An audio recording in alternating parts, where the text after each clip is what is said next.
Cassie, Abby, Hallie Elaine, Henry Inc. presents It's a Great Life If You Don't Weaken. Family, Faith, and 48 Years on Television by Dave Lopez. Read for you by the author. It's a great life if you don't weaken. Al Lopez. I was born in Tijuana, and I learned to shine shoes at a very young age. I tell people that sometimes, but I'm just kidding. Of course, it wasn't really like that. Forward.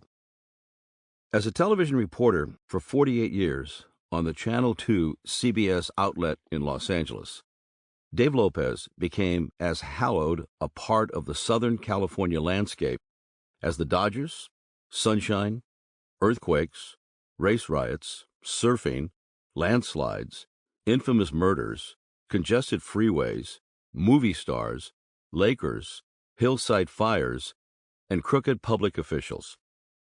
Mr. Lopez became sort of a TV weather vane, as his presence on the screen so often would be an indicator of a major event unfolding from serial killers being captured to O.J. Simpson's famous voyage up the 405 to massive, out-of-control, house-burning conflagrations to raging civic eruptions to so many tragic and poignant and uplifting and bizarre tales that to relate them all would entail an Encyclopedia Britannica-like endeavor.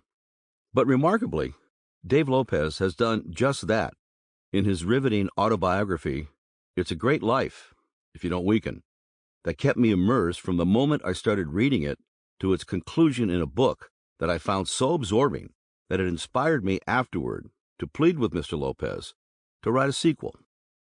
Now, I've never been a person who engages in hyperbolic praise. I have gained a lengthy list of detractors through the years for my less than favorable assessments of their work, and I have read countless memoirs across the decades. Some were quite good, others quite boringly banal, but none engulfed me like this one, in which Mr. Lopez skillfully threads three narratives throughout the nearly 270 pages. One is on his close-knit family of 5 brothers and 2 sisters, and his conflicted relationship with his stern father and adoration of his mother. Another on his long first marriage that produced 2 children and ended so sadly, and then the unexpected pleasure of a second marriage.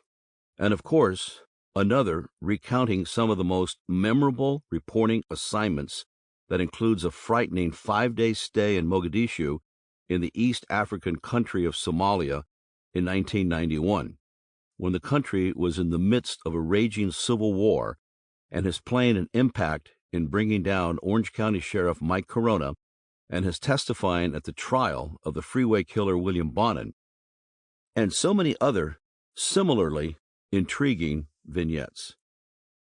Mr. Lopez relates his anecdotes in prose, not embroidered with excessive adjectives and polysyllabic words, and his language flows seamlessly with a wryness, irony, and humor that aptly keeps your attention. No strain in this entertaining yarn. Dave Lopez gained a well-deserved reputation. He earned an impressive 9 Emmys for being a master storyteller in his TV appearances, and he has translated this innate knack throughout his book. He idolized his father, Al Lopez, an immigrant from Mexico, who became a professional fighter, who worked hard, and through guile and perseverance started a successful upholstery business in the small enclave of Southgate, who broached no dissent from his kids and kept everyone in line with an intimidating resoluteness. Dave Lopez's father took his son to the first Super Bowl game on January 15, 1967, between the Green Bay Packers and the Kansas City Chiefs at the Memorial Coliseum, and also to the Southgate Arena and Olympic Auditorium to watch fights, and to long-gone Wrigley Field at 42nd and Avalon in L.A. to watch Pacific Coast League games featuring the hometown Angels, and to the Coliseum to watch the Rams. It isn't surprising that Dave Lopez gravitated towards Sample complete. Ready to continue?